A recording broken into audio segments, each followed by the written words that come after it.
पूरी दुनिया की नजर इस बात पर टिकी हुई है कि अगले 24 घंटे में क्या होगा। फिलहाल तक भारत में शांति है। आप आराम से सोइए, अफवाहों पर किसी भी तरीके से ध्यान नहीं दीजिए। बॉर्डर के ज्यादातर शहरों में ब्लैकआउट भी अब नहीं रहा। आज भारत की आर्मी और डिप्लोमेसी ने जबरदस्त काम किया और उसका नतीजा ये रहा कि फिलहाल देश के बॉर्डर पर शांति बनी हुई है।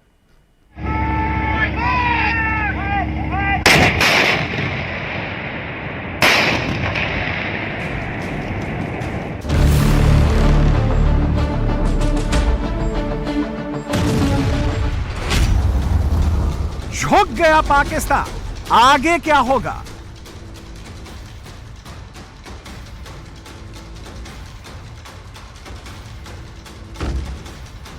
पाकिस्तान ने अगर कोई भी टेररिस्ट एक्टिविटी लॉन्च की तो फिर भारत उसे एक्ट ऑफ वॉर समझेगा। तब मिसाइल भी चलेंगे, फाइटर भी उड़ेंगे, तोप और टैंक भी चलेंगी और सेना भी बढ़ेगी।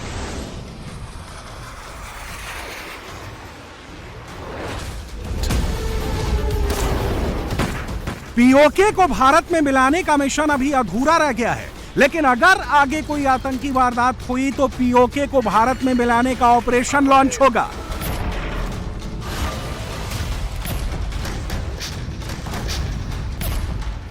इंडियन आर्म फोर्सेस पूरी तरह से तैयार है, सतर्क है और भारत की संप्रभुता और अखंडता की रक्षा के लिए पूरी तरह से कमिटेड है।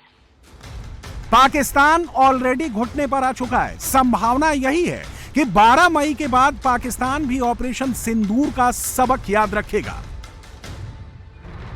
पाकिस्तान को यह हमेशा याद रहेगा कि 3 दिन के अंदर अंदर बॉर्डर क्रॉस किए बिना भारतीय सेना और इंडियन एयरफोर्स ने उसके 6 एयरबेस, रेडार, इस्लामाबाद का अवैक्स और लाहौर का एयर डिफेंस सिस्टम उड़ा दिया।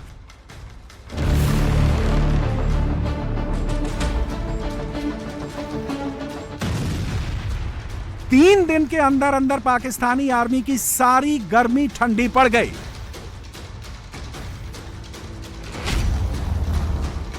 तीन दिनों के युद्ध में इस्लामाबाद के पास का नूर खान स्ट्रेटेजिक एयरबेस तबाह हो गया।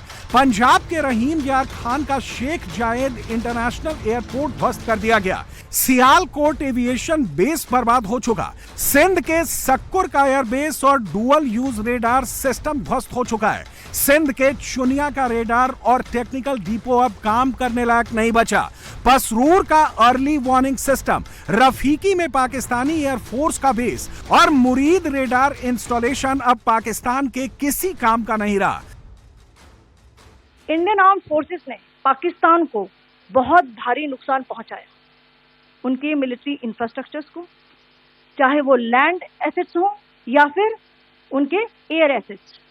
यही नहीं, इंडियन आर्म फोर्सेस ने पाकिस्तान की एयरफील्ड स्कर्दू, जकोबाबाद, सरगोदा और बुलारी को बहुत नुकसान पहुंचाया। पाकिस्तान के air defence system, radar system, उनको भी एयर स्पेस में अनटेनेबल किया।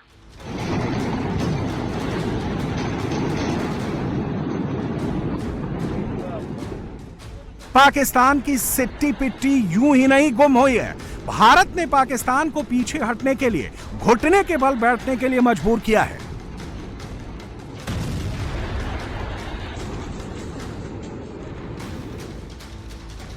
एलओसी पर और इंटरनेशनल बॉर्डर पर पाकिस्तान की सेना की लड़ने की क्षमता को नष्ट कर दिया गया।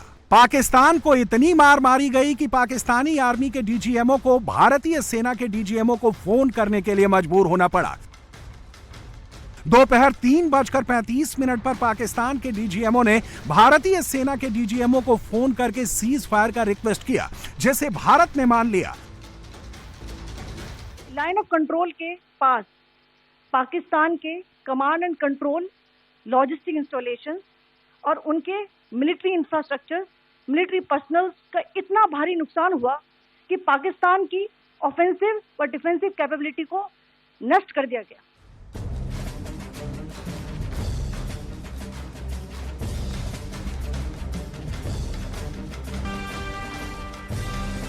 ऑपरेशन सिंदूर से भारत को जो हासिल करना था वो कर लिया है।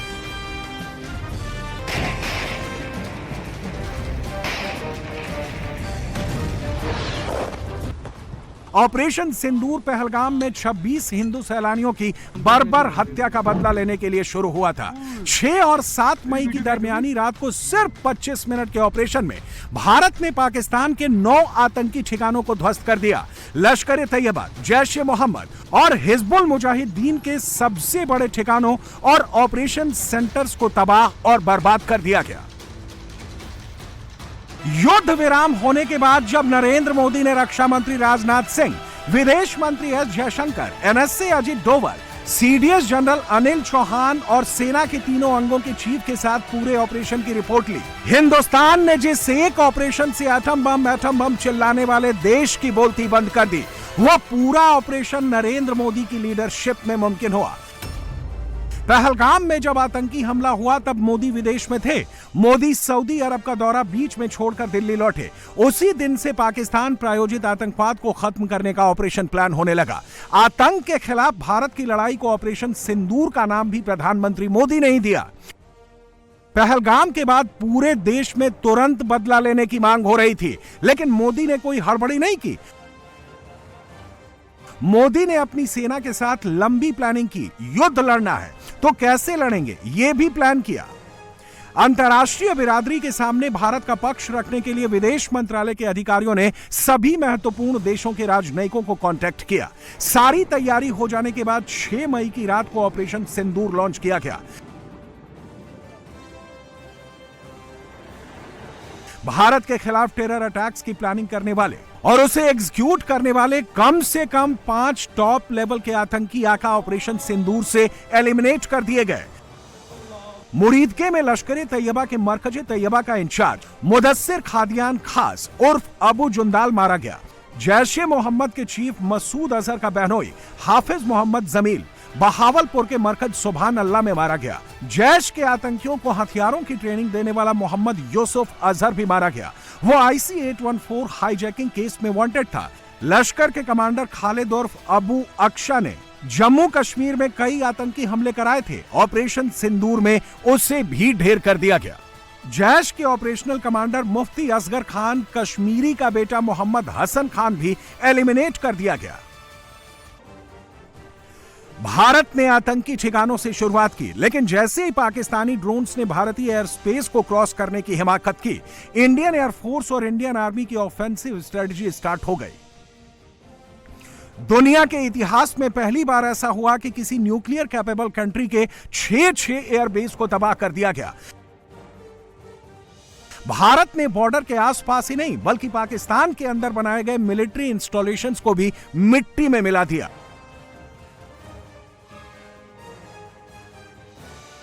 इस्लामाबाद के पास रावलपिंडी में बने नूर खान स्ट्रेटजिक एयरबेस को उड़ाने का मतलब क्या है, इसे शहबाज शरीफ और असीम मुनीर भी अच्छी तरह से समझ गए होंगे।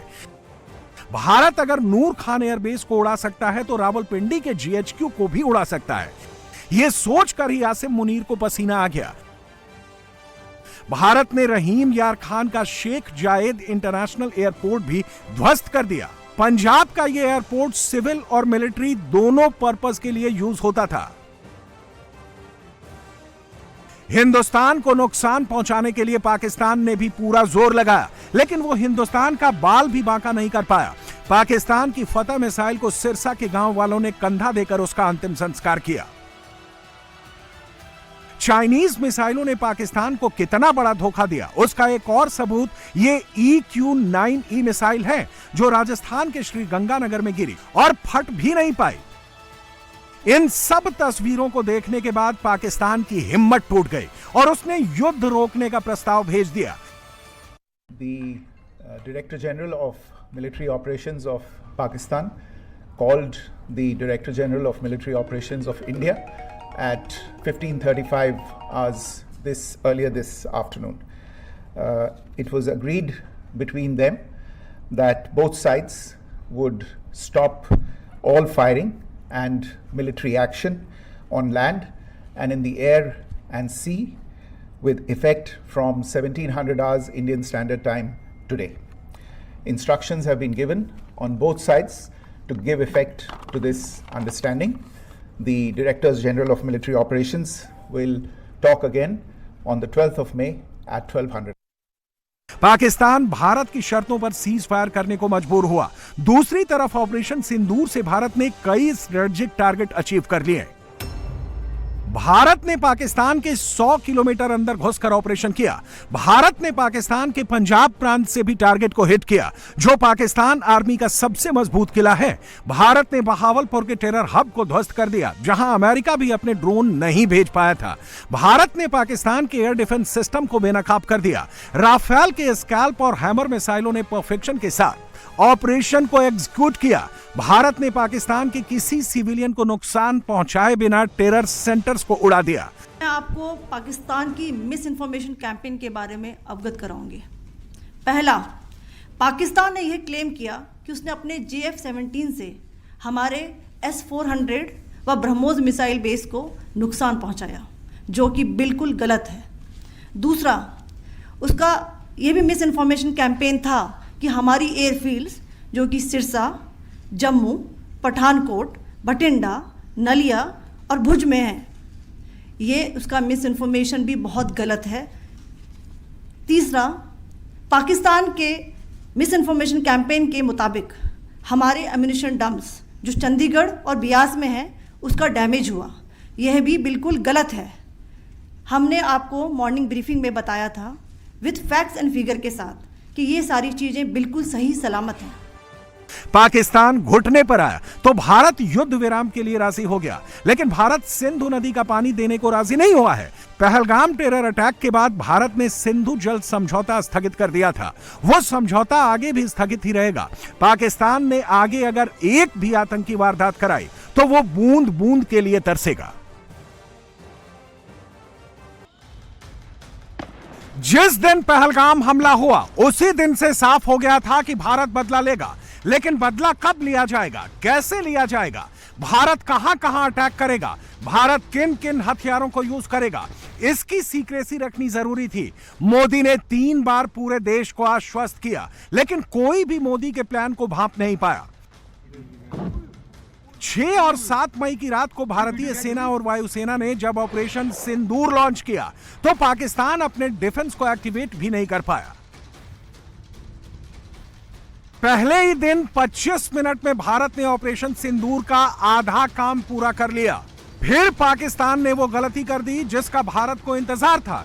फिर पाकिस्तान ने ड्रोन अटैक लॉन्च किया तो भारत ने पूरी ताकत के साथ उसके फ्रंट लाइन को ही मटियामेट कर दिया। लेकिन वो पाकिस्तान ही क्या जो मक्कारी ना करे। दोपहर में सीज फायर के लिए गिड़गिड़ाने वाला पाकिस्तान रात का अंधेरा होते ही अपना असली रंग दिखाने लगा। उसने भारत के कई शहरों के ऊपर एक साथ ड्रोन अटैक लॉन्च कर दिया। LOC पर शेलिंग भी दोबारा चालू कर दी। भारत ने इसका जवाब देने में देरी नहीं की। दोस्ती करोगे तो हम भी दोस्ती करेंगे, दुश्मनी करोगे तो हमसे बड़ा दुश्मन कोई नहीं है। नरेंद्र मोदी का फलसफा क्लियर है, पाकिस्तान ये जितना जल्दी समझ ले उसके लिए उतना ही अच्छा है।